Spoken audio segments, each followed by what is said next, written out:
Okay, welcome to the 26th episode of An Evolving Man. Today, I'm really excited to be speaking to Dick Moore. Dick has worked as an English teacher, rugby coach, boarding school housemaster, and for over 20 years, the headmaster of a co-educational day and boarding school. He has a passionate interest in adolescent development and emotional well-being. He qualified as a youth mental health first aid instructor in 2012 and joined the Charlie Waller Trust in 2012. He has also attended an ASIST Suicide Intervention course. Dick now travels the country giving talks to teachers, young people and parents to help raise awareness of mental health issues. Welcome, Dick. Thank you very much, Piers. Thanks for having me. So, I'm really fascinated. I was listening to your TED talk a couple of days ago, and we were introduced through a mutual friend, acquaintance, and mental health has always been something very close to my heart. And when I listened to the talk and I heard your story, it was like, yeah, really touched me. So I kind of would today I'd love to ask some questions really about mental health. Beginning, I'd like you to share a little bit about your own journey. Yeah, no problem. I mean, I must say straight away, Piers, that I have no real clinical qualifications or expertise whatsoever. I guess the sort of main part of my journey started 11 years ago. I've been enormously privileged. I've been lucky. I've always been in the right place at the right time. I've got a family that's very largely content and we're close, and I had a lovely childhood. So I regard myself, frankly, as being thoroughly spoiled through my life. My friends always used to see me and joke that I was a bit of a champagne socialist. In other words, my views might not quite match my lifestyle, but it having been a teacher and a really keen rugby player and all that sort of stuff, when I'd been ahead for nearly 23 years, I found myself becoming low, distracted. I'd always been seen by everybody at my school as sort of Jolly Dick Moore. And suddenly Jolly Dick Moore wasn't feeling so jolly, to the extent that one day I found myself walking out of the front door and across the road and into a field in floods of tears. And my big sister, when I told her this strange thing was happening, said, "Oh, you must go and see the doctor because you sound like you're depressed." And I said, "No, not me. No, of course not. A, I'm a bloke, and B, I'm Jolly Dick Moore." So anyway, I found a fantastic psychologist who basically took me through, as I now understand it, to be CBT. And he talked about pattern break. And I think that was really important for me. In other words, you've been doing the same thing in the same way with the same people, not just, family, job, in your whole life. And you need to change something. Now, I didn't want to change my wife, couldn't change my kids, but I could change my job. So I took early retirement. I was very lucky to be able to take early retirement. So I did, and my wife then had to get her own job to support me. And I became a house husband, which was bloody brilliant, frankly. And she got a job as a house mistress and a maths teacher in a posh girls' boarding school. So not only was I house husbanding, but I was also living in a boarding house surrounded by 65 teenage girls, which, having had 4 sons, was an education. Great fun too.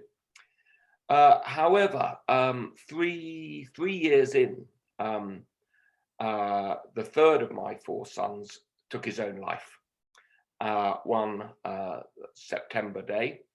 And that clearly forced initially, as we were told by a policeman and a policewoman in the school office, my first thought was, well, what's the point of carrying on? I might as well follow suit.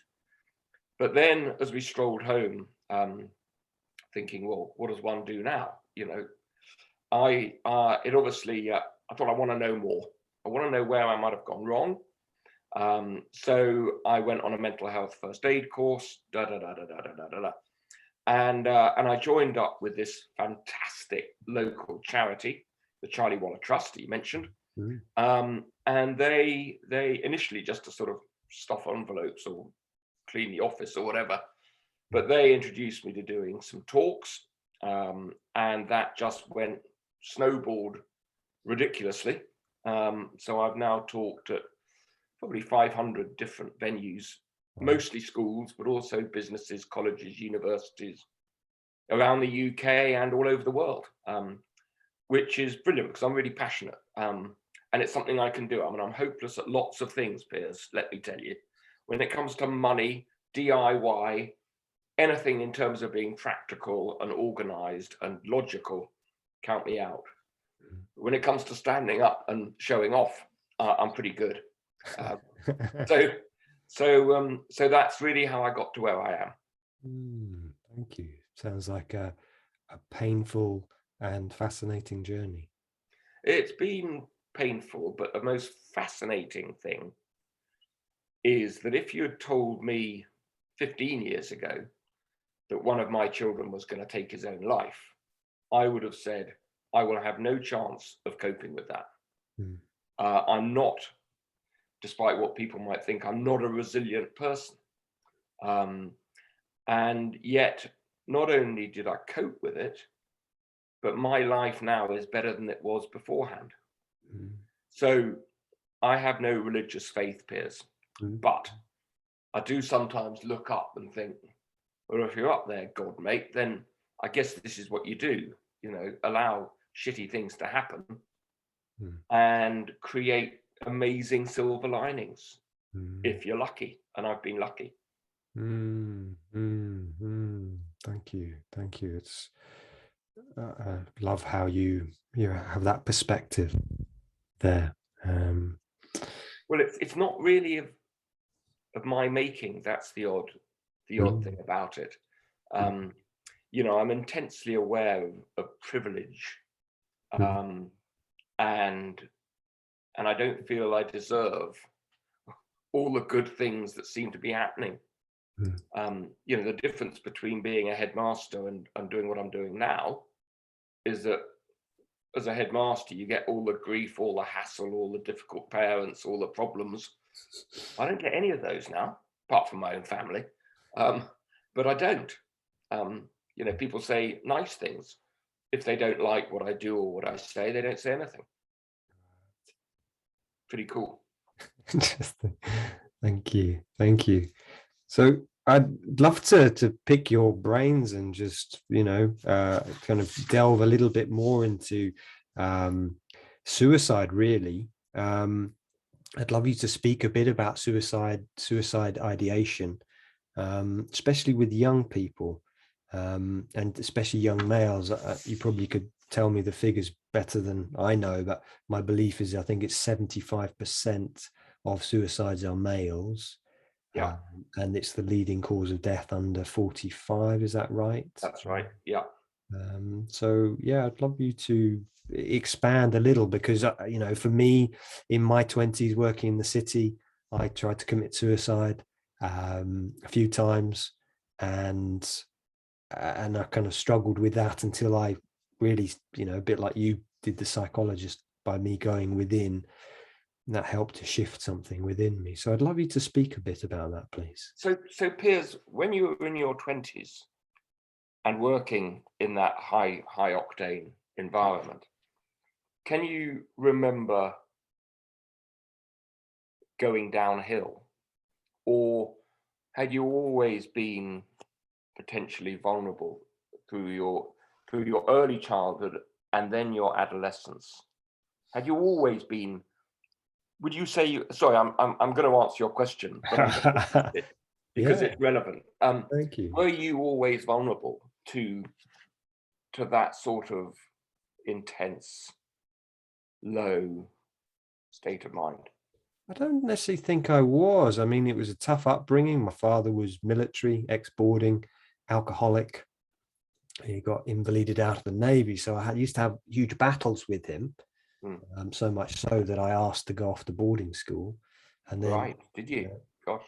yeah, yeah. And then I think, so did I get real lows? I think, at school, I was a bit like you, a really good rugby player, winger, outside centre.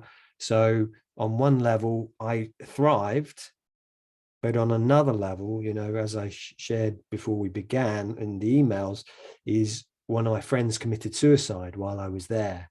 And I think after that, I think before that, I was starting to struggle anyhow. I hurt my back, so I couldn't play sports Right, big for a deal. Yeah. year. And then the day I kind of went to see the doctor to ask for help, that was the day that my friend um, jumped in front of a train. So, Wow. so I think after that, I think, yeah, I struggled. So I could link, but Planted. yeah, I think for me at that point, in my 20s, as I unpicked it later on, I had the catalyst of my father was diagnosed with cancer. I left my job and then was basically homeless. So that catalyzed the suicide feelings and thoughts. But before, and I realized it linked back into those earlier memories, those earlier times. Mm. But I hadn't linked it before. Just thought there was something wrong with It is a subject that fascinates me. it. When I'm running mental health first aid courses, in other words, when I get a small group of people that I get to know quite well over the day, I will sometimes ask them how many of them out of 16 people have or would, under certain plausible circumstances, contemplate suicide. And I always get the same response. I always get a 50-50, no gender preferences involved in it. Half the people say no, under no circumstances, and others say, yeah, I can imagine wondering whether it's worth going on. And I'm in the latter group. And I do think it's very interesting. And I also think that what's happened over the last 10 years has been really interesting. This awareness, and you mentioned the statistics. One of the most interesting statistics that I've come across quite recently is that 26.4% of 24-year-olds have experienced a degree of suicidal ideation. Wow. Now, for me, that doesn't mean that a quarter of young people are suicidal, but it does mean that life is sufficiently unpleasant and difficult and challenging and tough for people to want to find a way out. And whilst there are a million ways out in front of one, there is always that one. And therefore, I don't think it should surprise us that the thoughts of suicide are pretty common. And I think that there is a big difference between what planning suicide, one's death, as my Barney did, and on the one hand, and then this spontaneous suicide on the other. And I think you'll be aware that there's an organization campaigning for zero suicide. And I have to say, I think that is unrealistic, because I believe that there will always be those for whom life, they don't want it. And who are we to say, well, they should? And I feel that quite strongly. There's a guy, I don't know if you've come across, a guy called Kevin Hines, who is one of the few people to have survived jumping off the Golden Gate Bridge. Right. And if you look at his, you can find him on YouTube, and it's really interesting listening to the run up to his suicide attempt. And you think, yeah, I'm not surprised. I'm not surprised. Am I surprised that Barney took his own life? I'm surprised that somebody with all the all the things you could possibly want in life should reach that low point. But having reached that point, I'm not at all surprised. In fact, I quite admire it, if that's not too difficult a thing to say.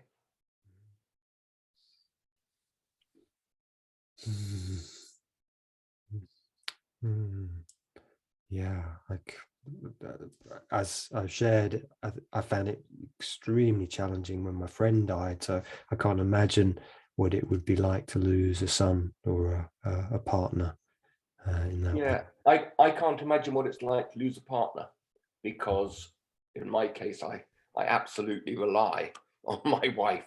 She is everything. And I don't know what the hell I'd do, I mean, in any way, without her. But she says, oh, well, you'll be fine, you'll be okay, you know, you'd learn to cope. But I wouldn't want to be honest. But I think in your case with your friend, jumping in front of a train, there is something deeply shocking about that choice of plan. And the shock, especially if you were, you know, I don't know how old you were, but 16, 17, 18, something like that. If that happens at that point in one's emotional development, it is a fairly major trauma in itself. I had, you know, you will be aware of ACEs, adverse childhood experiences. Yeah. I mean, well, you've described your relationship with your dad, your friend, your back injury. All those, frankly, count as, if it were me, I think would count as adverse childhood experiences. And I've had 2 or 3 of those, but only 2 or 3, and nothing major during my adolescence. Therefore, I think that I will have enjoyed and developed without great trauma. And I think trauma has a lasting and profound effect on us, and as your evidence of the fact that it can really change one. Yeah. I think I was listening to something by a group of psychologists. It's called NICAB. I think it's the National Institute of Behavioral Medicine.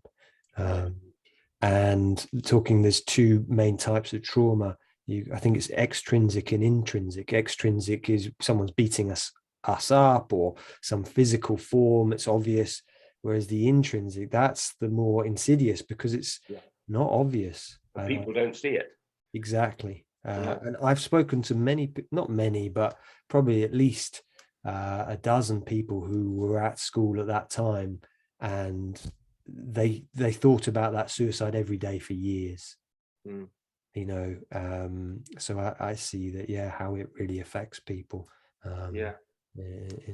In quite a powerful. And I think that, you know, I think many of us can understand how somebody can reach that point. And a lot of people say to me, oh, I can't imagine how you cope.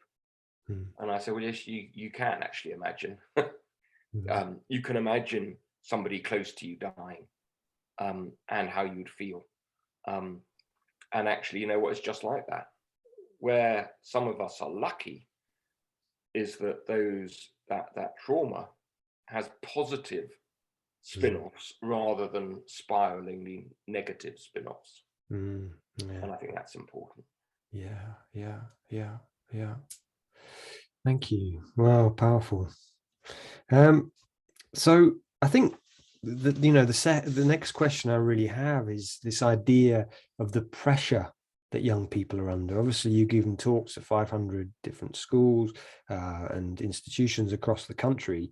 I mean, do you feel that young people are under more pressure now? And I mean, I work as a scout leader for 15 to 18-year-olds, and I see this last year the amount of pressure being upped again, because not only have they got all their exams, they've got to follow all these guidelines. So I just wonder, you know, that question, to speak a little bit about this pressure. If I throw it back at you a bit, Piers. When you were doing your A levels, and I don't know when were you that sort of age? When were you 18? I did. I was 18, 1993, so I Okay, did my so A-level. in the 90s, so Yeah, you yeah. know, quite a while ago. And I don't know I try whether, and think it's not long ago, just a few years. well, I don't know what you felt, but I felt doing my A levels in the 70s. I didn't feel any pressure whatsoever. Mm, And it really intrigued me listening to your talk with James Harper, mm, the pressure that he experienced mm, and the pressure that is so beautifully described within his poetry mm, mm, is something that I had no experience of. And I think that one of the things that interests me is that James was a profound thinker, mm, as you may well be.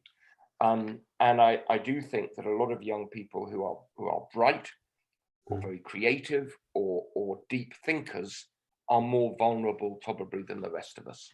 mm, Certainly the pressure that he writes about was something that I look back on and think, well, why didn't I see that? Why didn't I understand that? Because, you know, yeah, one was expected to do some work and to revise for one's A levels, but if you didn't, you know, you'd probably still get into a decent university if you were only good at rugby. And is there a difference now? I don't think it's even comparable. mm, I mm, think the pressure that young people are under now, not just in terms of the sort of wider society and getting jobs and places at universities and all that sort of stuff, but I think it's the immediacy. It's that high octane, always on mentality. There's a superb little short film by a guy called James Rhodes, the concert pianist, mm, and he talks about the always on mentality. And in my day, you know, age 17, I'd come home, I'd be in my room, I'd have a record player, which my kids wouldn't know what a record player is. And I would put on some of the sort of cool music of the time. And I didn't have a television in my room. I certainly didn't have a telephone. That was in the hall outside the kitchen where my parents and my sisters could listen in. So, but it was an escape. You could escape. You could get away. You could recharge. You could empty your mind. And I don't think young people have that nowadays. And on top of that is all this pressure that you have to perform. mm, Um, and when I'm talking to young people in schools, I'll often say to them, you know what? Happiness doesn't depend on grades. Grades don't define happiness. You can get a full house of A stars and a first, and that's not going to make you happy. mm, Just as if you mess them up and you're not doomed to a life of misery, because we're bigger than that. mm, And actually, we tend to try and funnel people into what everybody else does. You know, you do your GCSEs when you're 16, you do your A levels when you're 18. You might have a year off, or you might go to university, and then you get a job. Well, actually, it doesn't have to be like that. Two members of my family, my big sister, and she won't mind me mentioning her, was a wreck in her late teens and 20s, seriously bright, mm, but ended up in a psychiatric unit in her mid to late 20s. By the time she was 31, she'd got a place at Cambridge, now lives and teaches at Cambridge, and is one of the happiest people I know. mm, You don't have to follow this driven path. But of course, as a parent, I mean, I live here in Wimbledon, and I'm surrounded by schools and parents who think that if their children don't get this and don't go to this school and don't do extra ballet and don't play this and don't do that, they're somehow failing as parents. And the mm, pressure is outrageous. mm, mm, mm, mm. How do we start to change that pressure from an adult perspective? First of all, you know, do we need to educate the parents to start off with? I think it's you know, I'm 64, and I like to think that if I was 34, I might go out and think, right, let's get a grip of this, because it has to start at the top. It actually has to start with government. It has to start with top academic institutions. It depresses me that there's more drive within business to recognize and deal with mental ill health than there is in schools. Too many, you know that the hierarchy of schools, whether it's independent schools or grammar schools or academies, that those at the top have no motivation really to change because they're at the top and people like what they produce. Whereas actually, I mean, I was asked to visit a school, a very high profile, well-known single-sex independent school, where the newly appointed deputy head got in touch and said, would I come and talk to the staff? And I thought, wow, yeah, that's quite a good gig to get. And I said, why? And he said, when I've just taken over this role, I found out that 4 old boys of the school had, in the last year, all in their 20s, taken their own lives. And when I mentioned this to staff at the beginning of term staff meeting, there was a sort of fairly indifferent, quite, oh dear, that's a shame. But there was no sense of, where do we have responsibility in this? He said. And he said, and I was really shocked that people felt that because these young men had left, they were somehow, the school wasn't responsible in any way. Now, in my view, the school is responsible. Not wholly responsible, of course, but that if the mental health and emotional well-being of young people is at the very top, above the first 15, above one's Oxbridge, then not only would the mental and emotional health of young people be improved, but school results would improve. Of course. I mean, the science is there. And you get these seriously clever men and women running these places and universities, and they don't seem to get that. And that noise, and I think education has to change massively. We're still teaching in the same way, and fundamentally the same way, the same things as we did 100 years ago. Surely we should be teaching about communication and about conflict resolution, and about these things, rather than doing your old-fashioned history, geography, maths, Latin, blah, blah, blah. So I think a radical overhaul would be wonderful. I don't think it'll happen. But I think there will come a time when the pendulum will swing. Just as it swung with Black Lives Matter and everyone's invited me to and all that stuff, where the pendulum has swung rightly, it's actually swung a million miles the far side, and probably needs to swing back. But the same thing needs to, we need a bit of a revolution. I believe.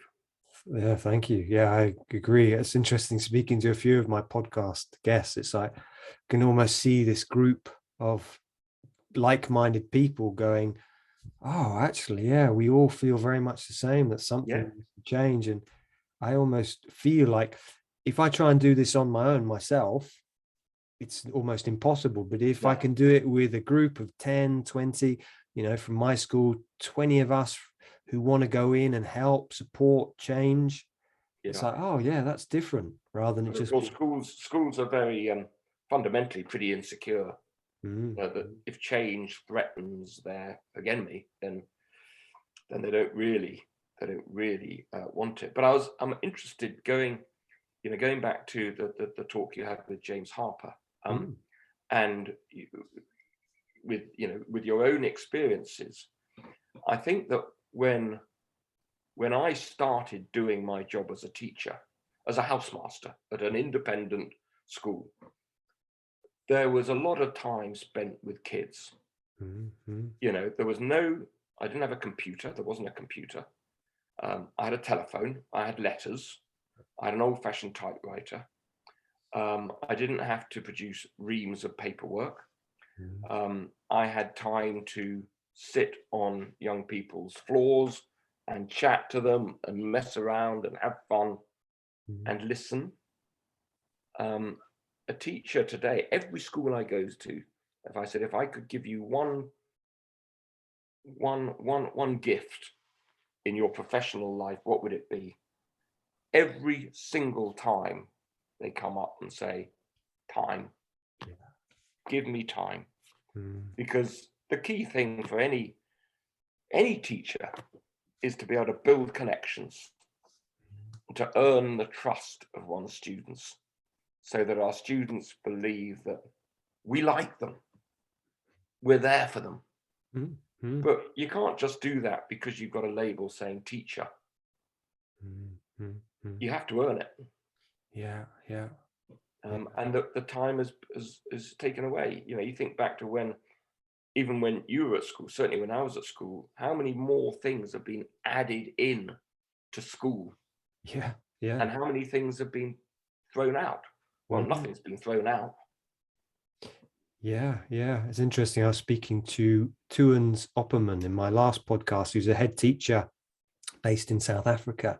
And he worked as a teacher in a boarding school, and also he was on the senior staff of a boarding school. He's now an independent school head teacher. But he was saying, the house parents, they have no time. No. There's so much paperwork. It's like, and the conversation we were having, there's been quite big sexual abuse scandals come out, and he's saying there's so much pressure on them that they don't have time to even notice what's happening.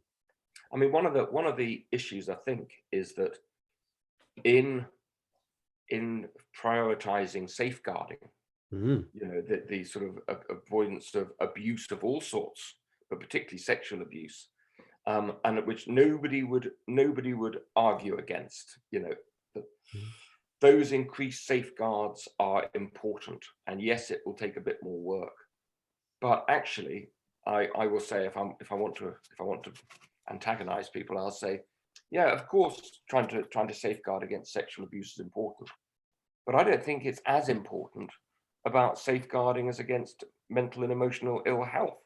That is more of a threat to the welfare of young people in terms of sheer numbers than third-party abuse. Yes, it will take time. You know, you do need to make sure that you've got your safer suicide, safer school, you know, policy, and you're this policy and you're that policy. But it just has gone so much too far. Yeah. Thank you. Yeah, it's obviously been, I mean, I've worked in the education system a number of years ago, 2-3 years ago. And yeah, there was a lot of paperwork then. It was more independent. But yeah, I have heard from friends who are teachers, and yeah, I mean, obviously we've touched on this a little bit, but I'd love you to speak a little bit about mental health in boarding schools, having, you know, both been to one and kind of worked in one. And I'm just wondering, in your opinion, do you feel there's more pressure in that boarding school environment? You know, you mentioned about being able to go home, have your own space, turn the record on, you know, and get away for a bit of time. Do you feel there is more pressure in that environment? Gosh, but I obviously think about this lots and lots, both with my own experience and my family's experience. I don't necessarily think there is more pressure in a boarding school. Because I can see what happens in local schools around here, and the time that young people are expected to, you know, go to from school, sit down, get on with your work, do this, do that. And I think boarding school may be more relaxed in that respect. And I look at my own experience. School was fine. It wasn't, I couldn't say it was the best years of my life, Mm. I would rather have been at home, but at the same time, I had no unpleasant experiences. I didn't experience pressure. I wasn't unhappy. But home is home. Mm. And I then look at my children, and I can say all of whom were given a choice, because the school I was head of was a co-ed day and boarding school. They all had the choice. But did they really think they had a choice? The school was a nice place. It was a happy, relaxed place. But for two of my four boys, with hindsight, it wasn't the right place. And certainly going to an independent senior school as boarder probably wasn't the right place. But I think actually it's more the independent school that wasn't the right choice rather than the boarding school. Because the life we used to lead was actually, we were completely full on during term time, 7 days a week, all on. And in the holidays, we used to escape, and we just wanted to go away. And we were lucky enough to have a place, which was our home, and we could go there and cut ourselves off completely. Okay. I used to tell people I was going to New Zealand. In fact, I was going to Gloucestershire. But I don't think that was good for the boys, because their friends were distant. They didn't do much in the holidays. They had an idyllic childhood in many ways, but actually to be a part of the real world, to have friends whose parents may have been, I don't know, postmen or unemployed or single parents, I think would have been a far more natural world to grow up in. And you might then appreciate your own privilege more. But in terms of the boarding element, I can think back to children that we had at my school for whom boarding was just not a good idea. I can think of plenty for whom they had an absolute ball and they had very secure attachments with their parents, and it was fine, didn't do them any harm at all. But I can think of an awful lot where parental attachments weren't great, where they weren't really, really happy, where they probably felt neglected. And in those cases, it wasn't a good plan. And I had this intrinsic feeling that boarding is outdated. Certainly boarding, what I call prep school boarding, it's got to be outdated. Yeah, it can be great fun. I mean, the children at my school would say the best time. A lot of them would say it was absolutely fantastic. And we made a big effort to make it really good fun and kind and all that. But there were still those who weren't happy. Still those who had been sent to boarding school. But then again, as you will no doubt have come across, some of them were army parents, perhaps, or navy parents, whose parents were overseas, and they were going from one school to the other and stop and start and change. And continuity was a valuable commodity. But whether or not it was worth the cost, I don't know. Thank you. So I think boarding at sixth form level, certainly weekly boarding, I think could be a really good idea as a transition between school and university. And some sixth forms nowadays are superb. They're sort of halfway house to university. But for an 8-year-old, I don't think it's got a future. Yeah, and I think it was hit quite hard by COVID, a lot of the prep schools, because I think Alex Renton, in our conversation, he was saying that often it's just the last bed or two that is the difference between loss and profit for prep schools, because it's just 100 children. Absolutely, exactly that. In my early days as a head, every prospective parent was was gold dust, Mm. because it was it. That was it. In a good year, our surplus was made out of about 5 children. Right. And if you had a boarding family of 3 who didn't like what they were getting and shoved off to the school next door, but that's no argument. That's no argument for, I think the fact that it is psychologically on balance not a great idea, Mm. I think is the important thing. Is the childhood experience more valuable at a boarding school than it would be at home? And I can't bring myself to say yeah. Yeah. It's interesting. I feel similar. I feel that, sixth form boarding, and my sister stayed at home. It was quite challenging. So age 16, she went off to boarding school. 16, or was it? Yeah, 16, 17, went off to board away, and she really enjoyed it. And I feel that age group it's a great transition. You have that emotional maturity, it's like by the age of 14, 15, I see this with the scouts. It's like, they're quite happy to spend some time away from their mum or dad. But, when I look back at pictures of me as an 11-year-old, it's like, I'm tiny, and I was quite big on my year, but I'm tiny, quite fragile little boy.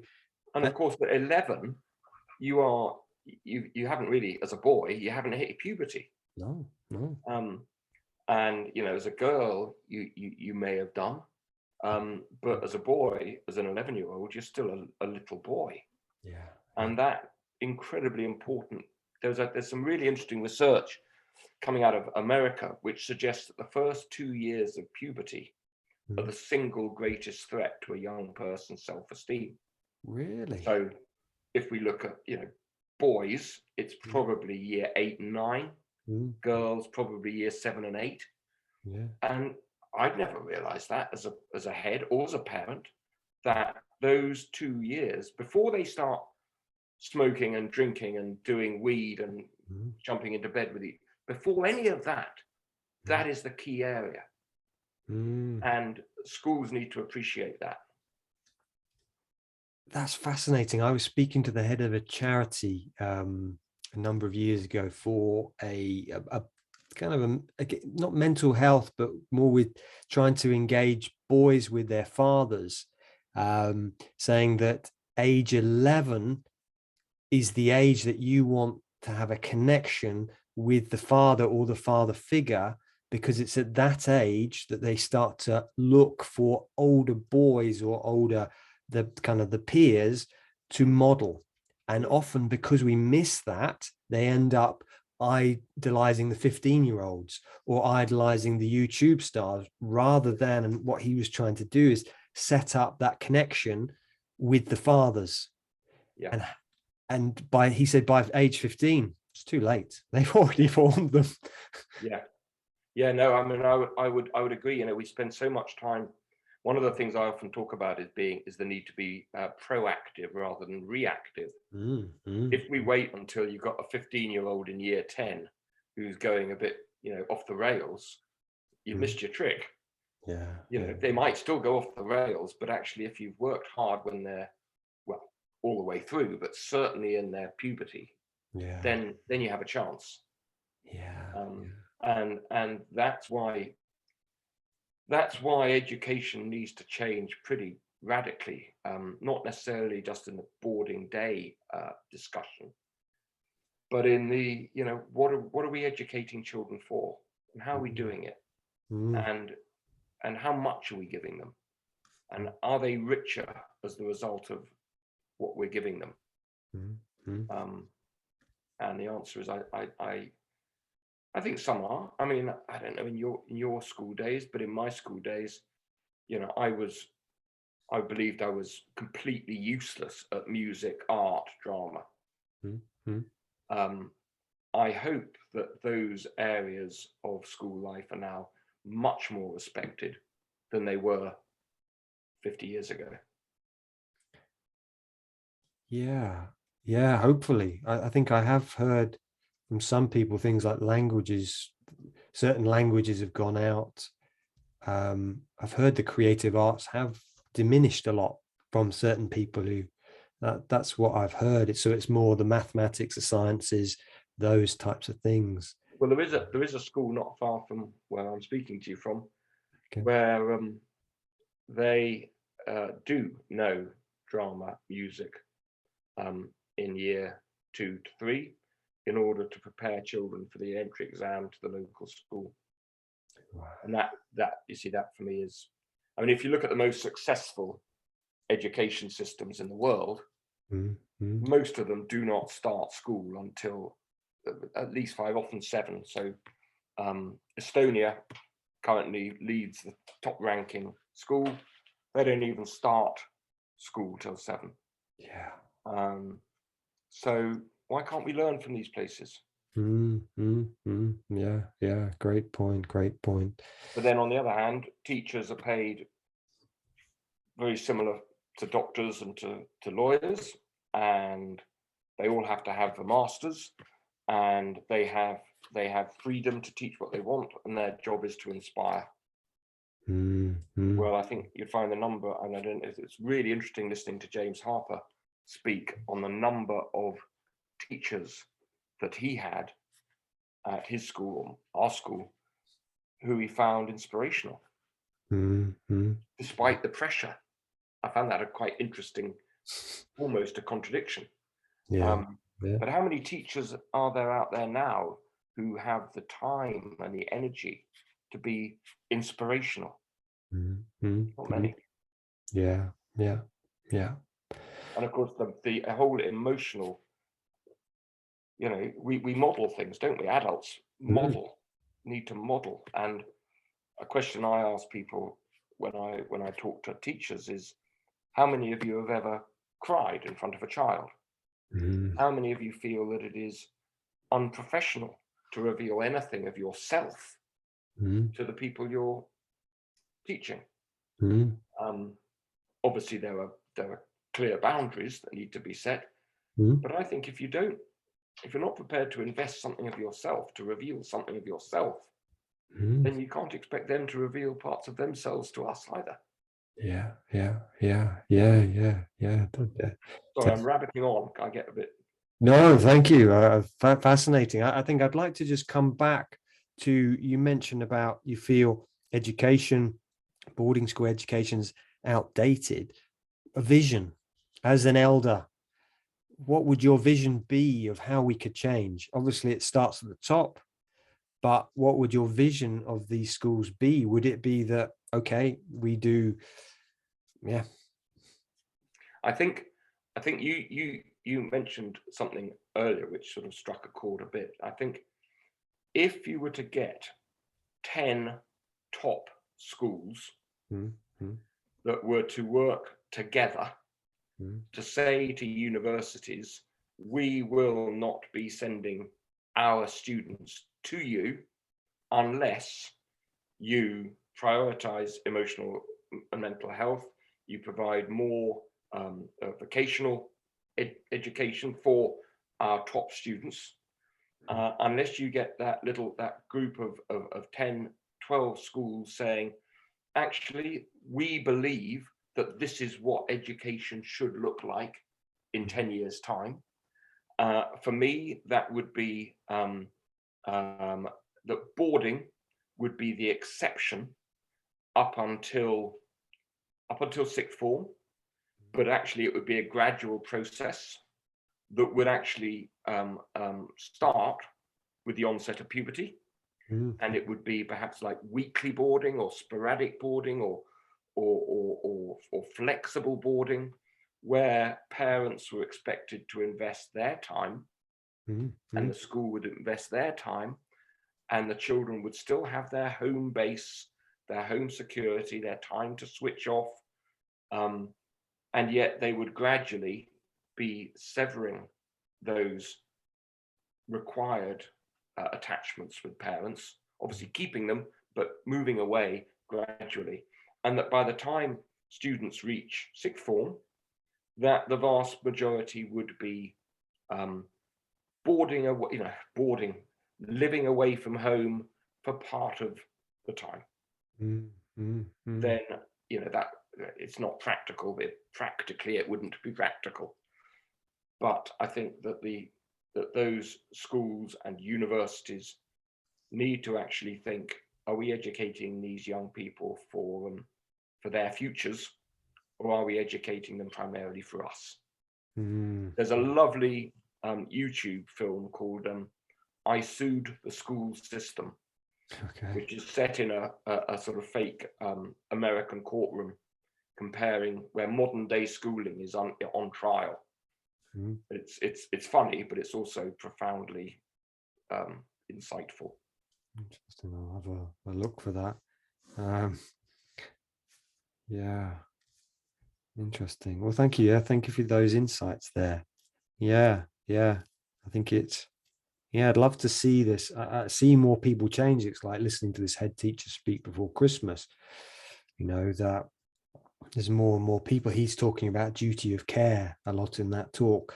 This idea that schools, their duty of care is themselves in most of these cases, but actually it needs to be the child. And he talks about this case of child abuse or something, and he's like, if it's duty of care for the school first, it's quite difficult to make a decision what to do. But he says as soon as you put the child first, it's obvious exactly what the decision should be about this.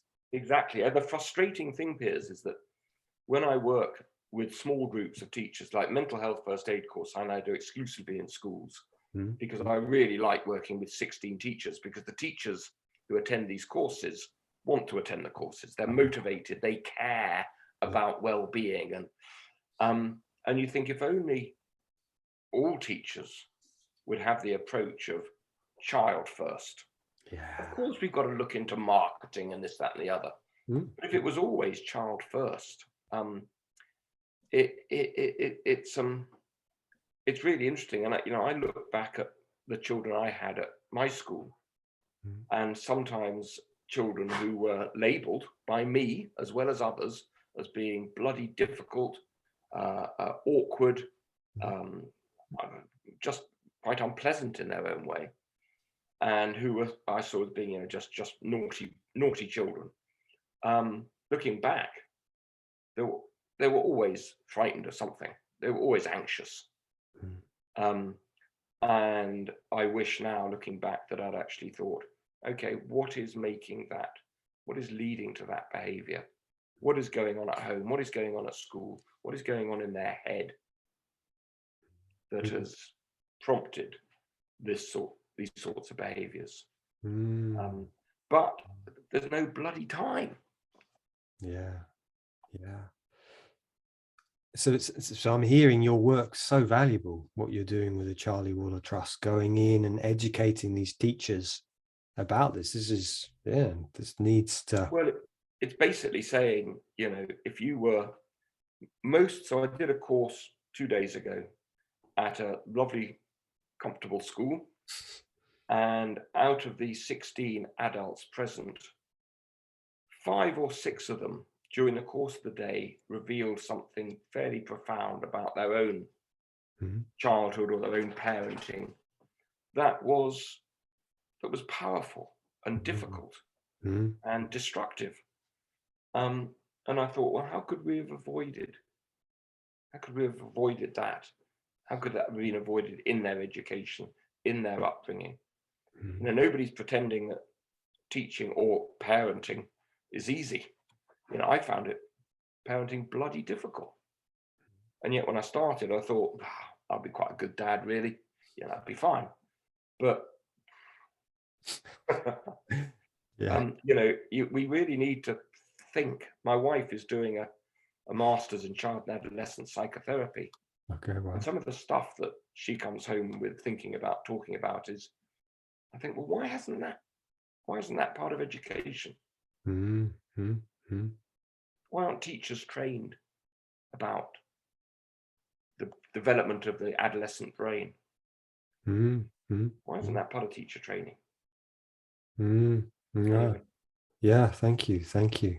Yeah, one thing I'd love to see is like teachers, like you said, being vulnerable. You know, one thing I feel is important is almost like sharing circles of you got few adults, but adults who are modeling maybe some tears or some stories, so that these people feel like, oh, this is a safe space. This is the model here. I can also share some vulnerability because Yeah, they're modeling it first. exactly. I mean, obviously one doesn't want to say, God, I had a fearful row with my partner last night. You ended up throwing a teacup at me and I had to push her away. And of course not. Yeah, But to actually be able to say, I used to say occasionally when I was a head and Monday morning assembly, I would say, look, everybody, I think you should all know that I'm getting a stinking cold. And you know what I'm like when I've got a cold. I get grumpy, short-tempered, impatient. So just to warn you. And at the end of the week, I'd say, I'm sorry if I got a bit cross occasion then. You'd be pleased to know I feel better now. So next week, I'll be back to being jolly Mr. Moore. Actually being emotionally honest. Yeah. And that was one of the questions I had. And I realized we're coming up for an hour. I'm happy to carry on. This is fascinating. So are you happy? Yeah, whatever. Cool. So the next thing really was about this emotional honesty, especially the difference between boys and girls, the male and females. Do you feel Right. it? So I asked about 3 years ago now, as part of one of these courses, I asked a group, do you feel that the level of stigma and discrimination about emotional and mental health compared to 10 years ago is any better or worse or about the same in the three sort of school constituents, the students, parents, teachers. And one woman said that she felt that girls have always been emotionally quite open and supportive of one another and empathetic. She said that she felt, therefore, there was very little change there. But she said that boys are much, much better at being supportive of their mates, more broad-minded about difference, and far more able to talk about emotional and mental health generally. But, she said, they're absolutely no better when it comes to themselves. So in other words, I can talk about emotions, I can talk about suicide, I can talk about this. When somebody comes and says, well, tell me about yourself and your fragility, there are certain contexts where I would still find that just a little bit awkward. Talking to somebody like you who gets it, but I still think that men still have this caveman mentality that I can't afford to show any weakness because somebody will club me over the head, lob my body in the ravine and take over my business. Therefore, I'm going to remain strong and tough and a bloke and resilient. And of course I am, yeah. And what depresses me more than anything else was something ahead of a very well-known academic girls' school who told me that she was really worried about her high-achieving girls because whilst we all know that the girls can now achieve everything that the boys can achieve, some of them are saying, yes, but I can't afford to show any vulnerability. The boys don't. I can't, because if I do, I won't be on a level playing field. That for me was the most worrying thing I've heard for a long time, because what should be happening is that the boys should be looking at these girls, reaching for the stars and attaining them whilst being emotionally open. So I ask young people, why don't we talk about our vulnerabilities, our feelings, our emotions? And it's all down to fear of being embarrassed, of being seen as uncool, by being discriminated against or given a label or whatever. And then I tell them, I say, but you know what? We're all vulnerable. Your parents are vulnerable. Your head teacher's vulnerable. Even Boris Johnson is probably vulnerable in some horrible sort of a way. But we're all vulnerable. And the only thing that's weak about being vulnerable is when we are unable or unwilling to recognize the fact and to ask for help when we need it. We can't go through life as macho islands, because life will bite us, and it could bite us so hard that we will end up not wanting it. So, I think that whole boy girl thing, it is, you quoted the statistic at the beginning, 2015, 75% of attempted, well, this is interesting, 75% of attempted suicides in 1915 were women, females. 78% of completed suicides, male. So you have this extraordinary gender flip where more women attempt suicide and yet more men complete it. You said 1915. Did you mean 2000? Sorry? You mentioned 1915. Did you mean 2015? Sorry, 2015. I'm thinking. Yeah. Okay, so that's my brain. That's Yeah, I do that all the time. I can't think of things. I go into freeze. Exactly. Okay, so it sounds like 75% of girls or young women try to attempt to take their life, but it's no, 75% of all attempted suicides were females. Wow. Yeah. And 78% of all completed suicides, male. I did not know that figure. And it's quite interesting to explore that and think, okay, why? And I think the reason is that blokes will tend to say, no, I'm fine, I'm running my business, I'm looking after my family, I'm having a beer, I'm watching the football, I'm strong, I'm fine, and then bang, we jump in front of a train. Yeah. Or we do something that is going to be final. Yeah. Because we still don't really want to ask for help. I see quite a lot of young people who turn up at my door and I just sit and chat. And a lot of young men, I think, see me as quite a bloke. Well, I am quite a blokey bloke, really. And I think they think if I can go through a tragedy, and if I can have been a good rugby player, and if I can have a laugh with the lads, and yet still talk about how difficult life is, that perhaps I'll get what they're going through. So what I'm hearing is it's almost like as adults, we need to start modeling it for our young people. Absolutely. 100%. Yeah. Particularly blokes. Yeah. And it's just all becoming so complicated. And attitude, I find every time I go away now to do a talk or whatever, the last thing my wife says to me is, for God's sake, don't say anything inappropriate. because it's so easy to offend people now.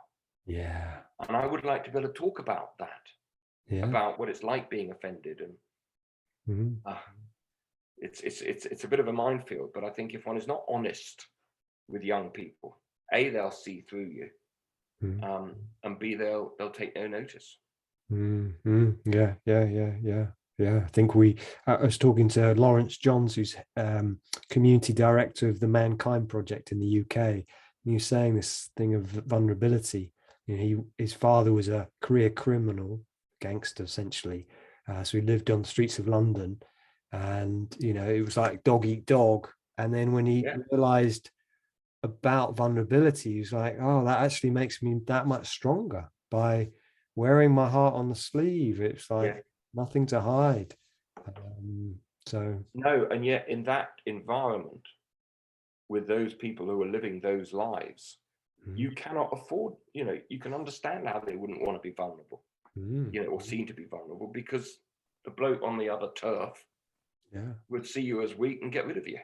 Yeah. And but I think generally, if we as adults don't model emotional honesty, then we're struggling. Yeah. And I think a lot of, going back to suicide, I think we have to teach young people that emotions, particularly powerful emotions, are never forever. But that sometimes when something awful happens to us, so my son Barney was dumped by a girlfriend, seriously traumatic for him, for all sorts of reasons, and one can understand the emotional agony of that experience.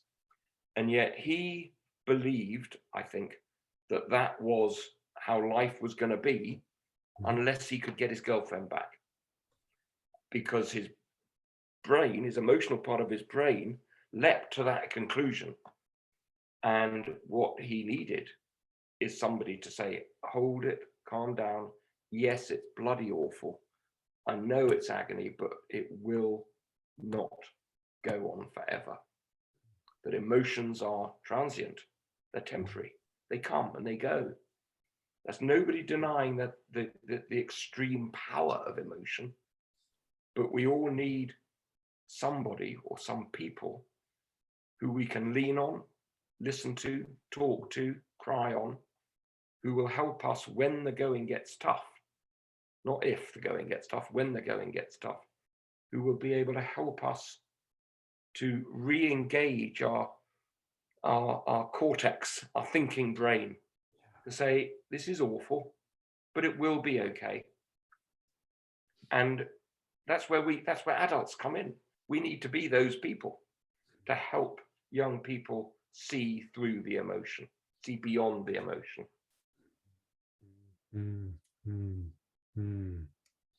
Yeah, thank you. Yeah, I think sometimes I feel as a parent or a leader or a teacher, sometimes we can feel powerless. What can I do? But actually there's a lot we can do by modeling. I think one of the interesting things that I've found is,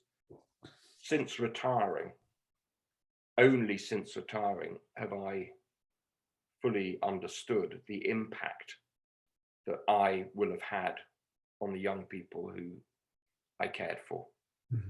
Now, most of the ones one hears about are positives. There'll no doubt be negatives as well, but there is no doubt that the impact we can have on young people is huge, just by modeling kindness and respect, and not expecting, even in my childhood, a policeman, a father, a teacher were to be respected. Full stop. Didn't matter how they behaved. But that's no longer the case. We have to earn it. Yeah. Thank you, Dick. So, I mean, we've kind of talked about this, but is there anything else that we can do to better support young people? You obviously mentioned modeling. Is there anything else? I think allowing them to be themselves. I think certainly people like me, middle-class parents, have expectations of our children, aspirations. And whilst aspirations are inevitable and good, that actually imposing our aspirations on our children, even if unwittingly, can be deeply unhelpful. So I expected my children to do what I did. Now, whether or not they were good at rugby or music or hill walking or whatever that it was, I expected them basically to follow the same process. And actually, I rather wish I'd let my children be the people they really wanted to be themselves, or found out who they wanted to be without my influence. Now, that's unrealistic in many ways, but I think this need for us to expect, these expectations we have, are often unhelpful. Both as schools and as parents. James Harper spoke in the podcast with you about certain expectations on him. Now, Now, I didn't have those expectations. He was unhappy. I was relatively happy. Well, it's not hard to see why. I had wonderful parents who were very supportive and together. I didn't have any academic pressure because I wasn't that brilliant. And that's it's not difficult to see why.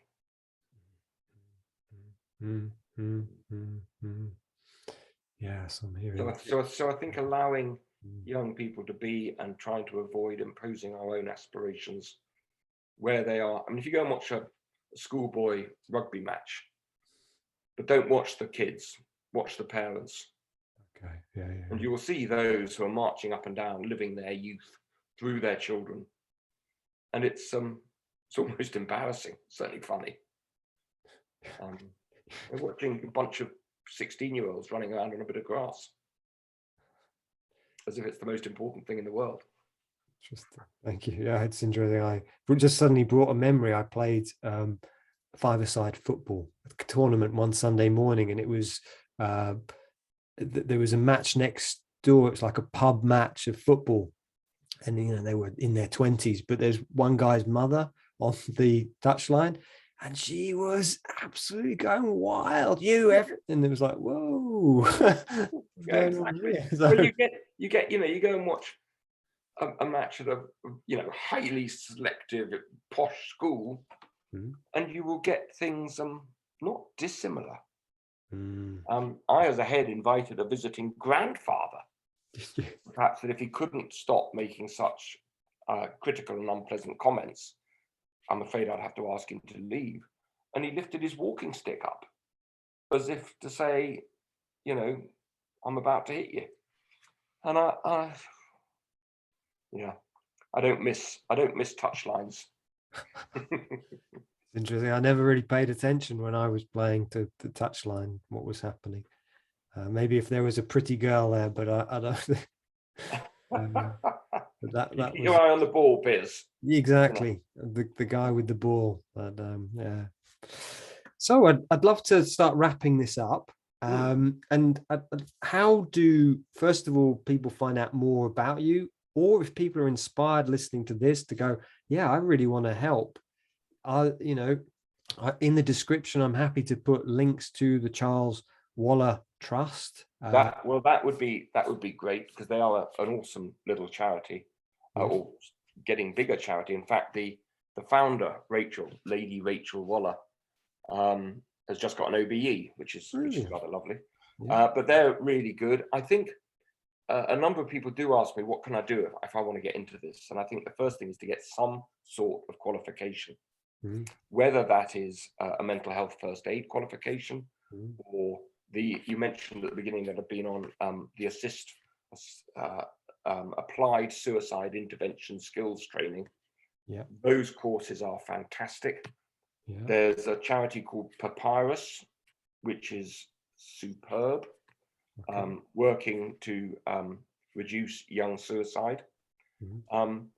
And I guess volunteering in the first instance. I think one of the things that could make a real difference in schools, there are now these people called ELSAs, emotional literacy support assistant, I think. People where you have to have a qualification, but it's a brief qualification. And what you are is you're basically going to schools and you are there to support young people emotionally, not in terms of mental health, but just as people to talk, to build connections.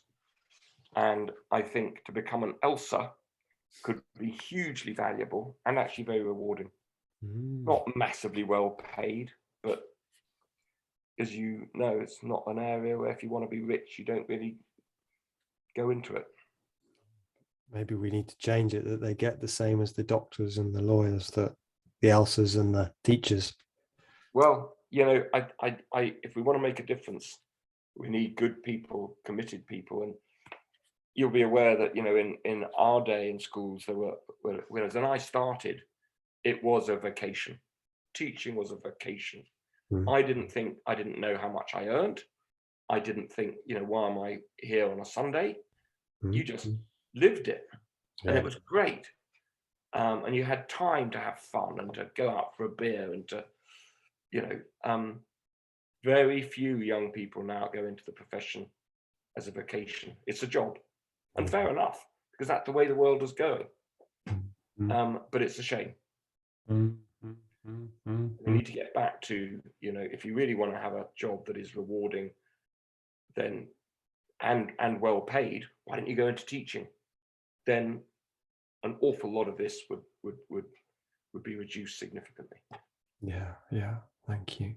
Any final words, Dick? I don't think so, Piers. I think that if people care, and people talk to each other, and if people prioritize happiness and emotional well-being and being proactive in helping young people be aware of strategies that they can incorporate when the going gets tough, these things should be proactively taught in schools.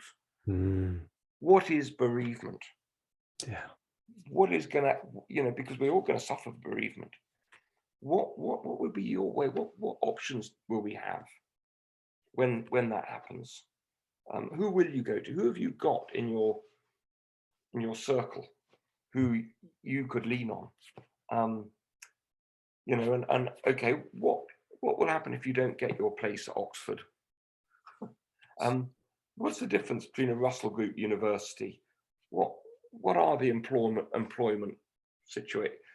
All this stuff should be a matter of what we teach, rather than ridiculous, vast volumes of factual knowledge that, frankly, with a push of a button, we can find out anyway.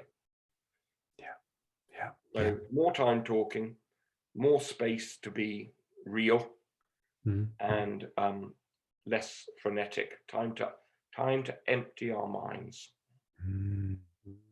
Beautiful. Which I really think is something I think you probably have become really good at. I'm a work in progress. Yeah. My wife said I could be more present. So we all are. But thank you. It's been a real pleasure speaking to you, and thank you so much for your courage in doing this work, and for going visiting all these schools. And again, if I can support in any way, then please do. Very kind, Piers. Thank you for having me. The time has flown by. Yeah. But thank you very much, and please do, people, reach out to. I'll put the links in the bottom to Dick's website and also to those other websites as well. So, okay. Thank you, Piers.